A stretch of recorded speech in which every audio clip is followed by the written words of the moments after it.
7:30. Seguimos con más de Costa Rica Noticias, la revista. Y bueno, le damos seguimiento a lo que está sucediendo en Nicaragua, donde las manifestaciones callejeras continúan.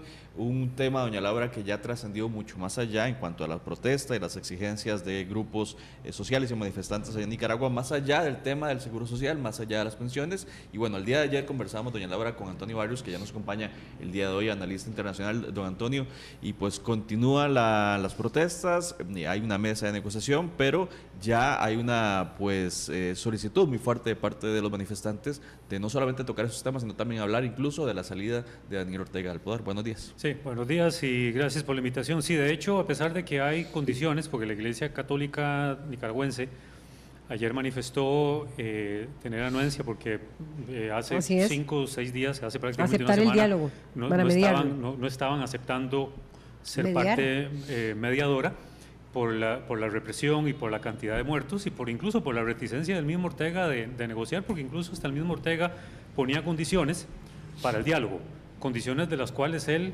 pese a ser gobernante, no tenía el más mínimo derecho de imponer por la situación de la represión en el país. Entonces, la Iglesia Católica precisamente ayer dio una declaración dejando entrever la disponibilidad de ser mediadora.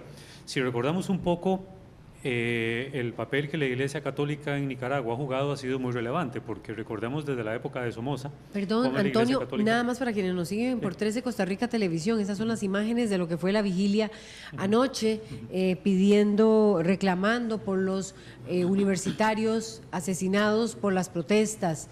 Una vigilia con mucha participación también, Antonio, aunque han mermado las protestas, sí hubo vigilia ayer y en demanda por los asesinatos de los universitarios y parte de lo que decían en sus petitorias eran apenas estudiantes, ellos eran estudiantes, no eran criminales, así lo expresaban en esa caminata que hicieron por las 30 personas que resultaron asesinadas producto de la jornada de protestas en Nicaragua. Y también la solicitud de que se liberen algunas personas que han sido arrestadas a lo largo de las manifestaciones por parte de la policía nicaragüense. Ya algunas han sido liberadas, ya se restableció 100% noticias, como ya se le dio la frecuencia para que pudiera informar, es decir, ha mandado algunas señales el gobierno de Nicaragua.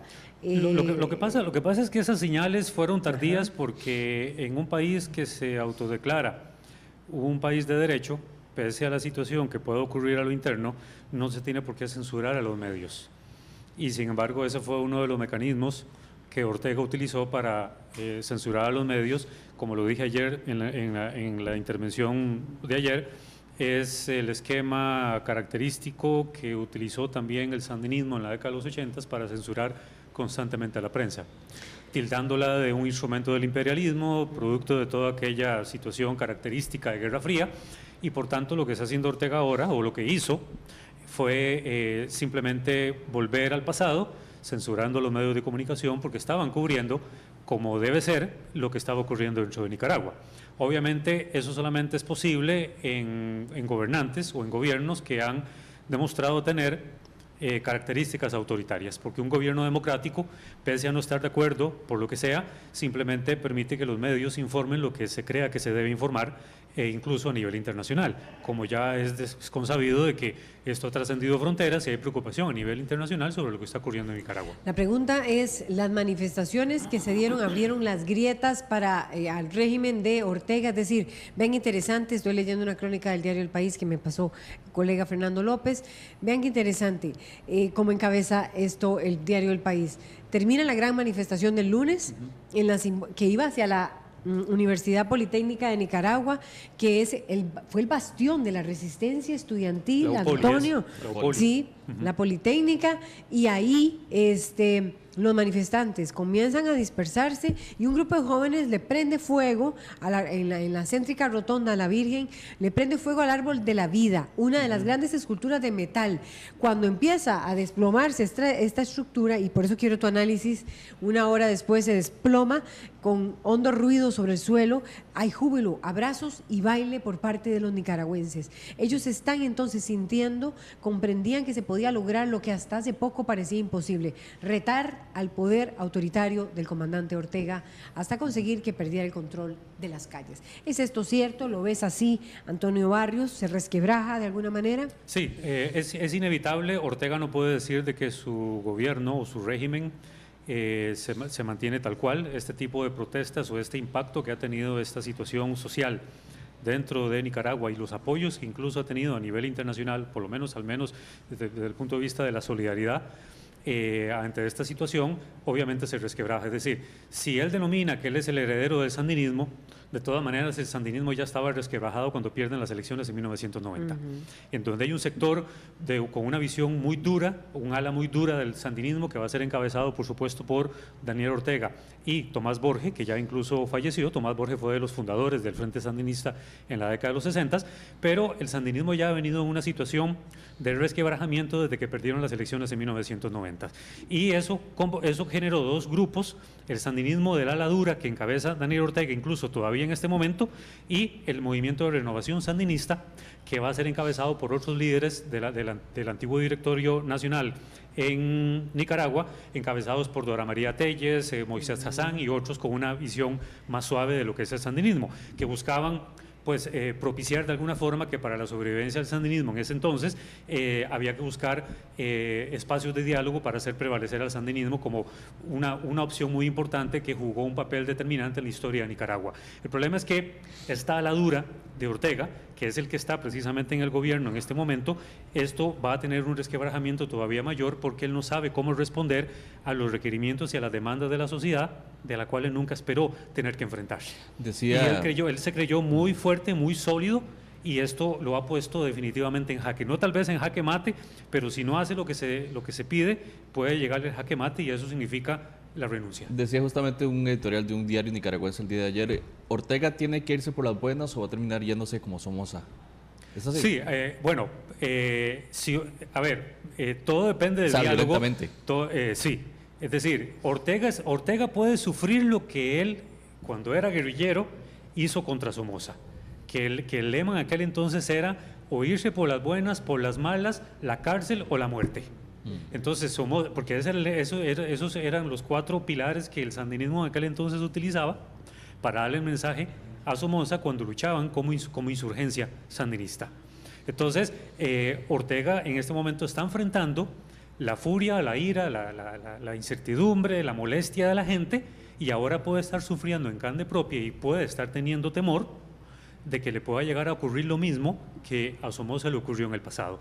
Mire, yo nunca descarto, conociendo al pueblo nicaragüense por todos los años que yo viví ahí, yo no descarto que el pueblo nicaragüense, que ha tenido que enfrentar otras guerras en el pasado, sobre todo desde la batalla de San Jacinto en 1856, en donde han puesto enorme cantidad de muertos, yo no tengo la menor duda, y eso es algo que obviamente uno no desea para el pueblo nicaragüense, pero yo no tengo la menor duda que el pueblo nicaragüense, si tiene que llegar a hacer algo más de lo que significa esta vigilia o esta insurrección pacífica, como lo dije ayer, puede implicar que empiece a armarse de alguna manera. Pero ve qué interesante, empieza a armarse. Bueno, vea usted qué interesante este análisis también, y quisiera compartirlo con usted, Antonio, y bueno, y con César, por supuesto. Ortega tiene varios controles. Cuando él asume el poder, reforma, una de las primeras medidas aseguró la obediencia de la jefatura del ejército. Uno, y de la Policía Nacional. ¿Qué está pasando? Quisiera que me contestaras con el ejército y la jefatura. Bueno, dice, reforma el Código Militar y prohíbe, y sobre todo lo que él busca es que el ejército, en ese paso, se reduce el control civil de estas instituciones por parte del ejército y más bien establece una relación directa con mandos de seguridad. Uno, y lo otro fundamental de Ortega es que se alía con los empresarios. Ese es el reclamo del sandinismo inicial. Y hasta le permite a grandes empresarios hacer negocios, y se dice, no tenemos pruebas, pero compartirlos, ¿verdad? O sea, les permite a mano suelta a los empresarios la estabilidad y las facilidades para que hagan sus negocios, a cambio de que no se metan en sus decisiones políticas. ¿Qué pasó con estos dos sectores? A ver, el ejército, la policía y los empresarios en estas protestas, porque los empresarios zafan la tabla y ahora, por cierto, que la reforma de pensiones sí los toca a ellos porque tenían que contribuir más. se muestran como que, bueno, dialogue conmigo y no estamos de acuerdo y toda la cosa. Pero entonces, ¿cómo entender esto si les facilitó todo para que hicieran Hay que entender esto mesa gallega? hay que entender esto en un punto histórico y tiene que ver en 1990, cuando el sandinismo pierde la elección en 1990 Gana frente a Violeta Chamorro. Hay 4 cosas que el sandinismo como movimiento en ese entonces, que era muy fuerte, no perdió nunca. El control sobre los jueces de la Corte Suprema, en donde todavía tenían el control de poder nombrar a su antojo a los que debían ser los jueces. Segundo, no perdieron control sobre el Consejo Supremo Electoral, en donde también en la Asamblea Nacional, que en ese entonces, a pesar de que Violeta Chamorro gana, siguieron siendo los sandinistas mayoría parlamentaria, seguían nombrando a su antojo también a los magistrados del Consejo Superior Electoral. Y otra cosa que no perdieron tampoco fue el control del ejército. Es decir, seguían nombrando a los generales más importantes que seguían teniendo un pensamiento sandinista en virtud de hacer prevalecer de alguna forma que el sandinismo, por lo menos en ese sentido, que es lo que mucho se teme a nivel social y cualquier gobierno puede temer de la Fuerza Armada, todo el esfuerzo que Violeta Chamorro tuvo que hacer para transformar a las Fuerzas Armadas tuvo una gran reticencia por parte del sandinismo, porque el sandinismo seguía teniendo un control enorme sobre el ejército. Y la cuarta cosa que ellos tampoco perdieron nunca, que hasta la fecha de alguna forma, antes de todas estas protestas masivas, fue el control de la masa poblacional. Que la masa poblacional todavía en la década de los 90, con la pérdida de la elección, ellos seguían teniendo un gran poder, y tanto el gobierno de Violeta Chamorro como el gobierno de Arnoldo Alemán como el gobierno de Enrique Bolaños les fue muy difícil gobernar, porque cualquier cambio que estos 3 gobiernos trataran de hacer que pusiera en peligro a criterio del sandinismo en ese entonces los logros de la revolución, eso era algo que de alguna forma el sandinismo movilizaba a las masas y había grandes huelgas en todo el país y se le imposibilitaba al gobierno poder gobernar en Nicaragua. Entonces toda la década de los 90 fue una década en realidad muy convulsa, que le costó mucho a los gobiernos poder llevar a cabo una serie de reformas para quitarle poder al sandinismo. Por eso se dice que el sandinismo entregó el poder, perdón, el sandinismo entregó el gobierno, más no el poder. Justamente leía en otro análisis, don Antonio, eso que usted decía, la pérdida del apoyo popular sea en parte porque las nuevas generaciones, la gente más, los nicaragüenses más jóvenes, ya el sandinismo no significa nada para ellos, o significa muy poco. Entonces no hay una militancia o una cercanía con esta idea del sandinismo de los últimos 20 años, 30 años. Pero qué interesante eso que estás diciendo, César, porque si había un bastión fuerte, eran los jóvenes universitarios a favor del sandinismo. Sí, pero ahora en esto ahora se quiebra. son los universitarios. Había un elemento que me faltó citar y es los 4.000 millones de dólares que Venezuela ingestó en la economía a partir en el 2007. Mucha plata. Y de la cual también se beneficiaron los empresarios en Nicaragua. Ahora viene Venezuela con problemas económicos y baja esa ayuda. Sí. Pero bueno, lo que estaba diciendo César me parece interesante, porque yo más bien tenía entendido que los jóvenes universitarios eran muy sandinistas. Y ahora fue lo contrario. Obviamente existe una juventud sandinista todavía, hay gente que se identifica con el sandinismo, pero no es un sandinismo lo suficientemente comprometido que haya vivido en el pasado todo lo que significó la revolución, sino que se identifican con el sandinismo por una cuestión más de carácter emocional y no de carácter de identidad histórica, por lo que el sandinismo en el pasado jugó realmente en la historia de Nicaragua. No fue gente que luchó con las armas, no fue gente que vivió la escasez de la guerra, no fue gente que tuvo familiares que murieron durante la guerra, durante la insurrección, durante la situación de la guerra contra la revolución, valga la redundancia, y todo lo que significó el embargo económico de Estados Unidos contra Nicaragua en ese entonces. Entonces, toda la recuperación de Nicaragua en la década de los 90, previo a la pérdida del sandinismo, implicó que esta ala dura de Ortega que representa hoy ya no sea realmente revolucionaria como él se autodenomina, en donde dice que su gobierno es humanista, solidario y cristiano. Todo eso se cae con toda esta situación de protestas que hay, y definitivamente él termina aliándose a favor de todos aquellos sectores que en la década de los 80 luchó en contra. El empresariado, el capital extranjero, que todo era con una visión del imperialismo y todo aquello característico de los 80 y de la Guerra Fría, y se alía con la banca internacional, en donde han estado muy contentos con él porque ya no hay una persecución contra el capital, contra el empresariado, contra la libre economía, sino que ahora se alía, de la cual la misma familia Ortega es una de las familias más poderosas. O sea, paradójicamente, nadie se puede denominar revolucionario o puede seguirse nombrando revolucionario cuando es una de las familias más prominentes dentro de Nicaragua. Es decir, hay una enorme contradicción en el discurso de Ortega frente a una realidad que incluso le revienta a él mismo en la cara. en ese sentido. Y entonces ahí hay todo un cuestionamiento de hasta dónde en realidad, pese a la situación del alto desempleo que Nicaragua tiene, la situación de pobreza que el país sigue enfrentando, a dónde está toda esa recuperación económica que se ha venido prometiendo. Y esa es la parte en donde no hay congruencia con una realidad que Nicaragua en este momento está Por eso teniendo. la gravedad que tiene que una parte importante del empresariado esté molesta con las reformas que quiso impulsar Ortega. Y tal vez la razón por la que tal vez en parte les echó para atrás. Bueno, es un poco también con la molestia que podría tener el empresariado en este país con este nuevo paquete fiscal que dicen, bueno, o damos empleo o pagamos impuestos, pero las dos cosas no podemos. Entonces el COSEP, como lo había manifestado ayer el COSEP, que en algún momento tuvo un matrimonio muy conveniente con Ortega, en la cual el enlace principal entre el gobierno de Ortega y el COSEP es precisamente Bayardo Arce, uno de los antiguos comandantes del directorio revolucionario en aquel entonces, se ha venido divorciando de Ortega, no tanto por estas protestas, ya ha habido un distanciamiento, pero esto fue como la gota que derramó el vaso, en el sentido de que una serie de medidas que ha venido tomando el gobierno de Donald Trump contra el gobierno de Ortega por temas de corrupción, por tema de enriquecimiento ilícito. Recordemos el caso de los hermanos Rivas, que tienen mansiones en España, tienen mansiones en Costa Rica, tienen mansiones en Nicaragua, en donde se habla que hay posiblemente, presuntamente, hay lavado de dinero también.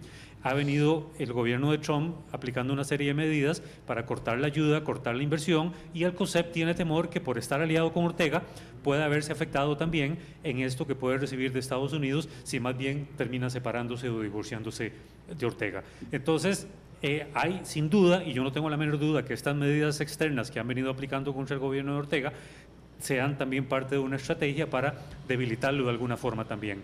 Entonces, hay de todo un poco en esta situación, pero obviamente lo mayor es una cuestión muy interna. Yo no creo que la CIA sea capaz de pagarle a miles de estudiantes para que se lancen a la calle solo por afectarlo. No, hay una situación de pobreza, hay descontento, hay autoritarismo por parte de Ortega, ha cerrado espacios, es decir, hay un amañamiento de las leyes a nivel electoral, todo lo que se habla del fraude, todo el arrinconamiento que ha sufrido la oposición en Nicaragua, la persecución a los grupos de derechos humanos, la persecución a los grupos feministas en Nicaragua, a los grupos ambientalistas por un sinfín de razones. Entonces hay todo un cúmulo de situaciones que han venido afectando al gobierno de Ortega, y esto es de alguna forma lo que dispara toda la situación que en este momento Nicaragua está enfrentando. Y la disminución del apoyo que decía doña Laura de Venezuela. Claro, financieramente por supuesto, porque todo este dineral que han dado por el tema del ALBA, o lo que llaman en el caso de Nicaragua Albaniza, pues sin duda hay un serio cuestionamiento de dónde están esos dineros. Si se han invertido realmente o no, o se han dado a otros sectores por enriquecimiento o lo que sea. Entonces es muy complejo, hay que ver si estas protestas, más que simplemente buscar el diálogo, puede implicar de que signifique la renuncia de Ortega o un cambio realmente profundo en la forma en cómo se ha venido gobernando Nicaragua hasta el momento. Muchísimas gracias a Antonio Barres, analista internacional, sobre este análisis que nos hace de Nicaragua. Pues continúan las protestas allá. Vamos ahora con las protestas aquí en Costa Rica, porque Jennifer Vega nos informa desde el Poder Judicial que también se iba a sumar a este paro.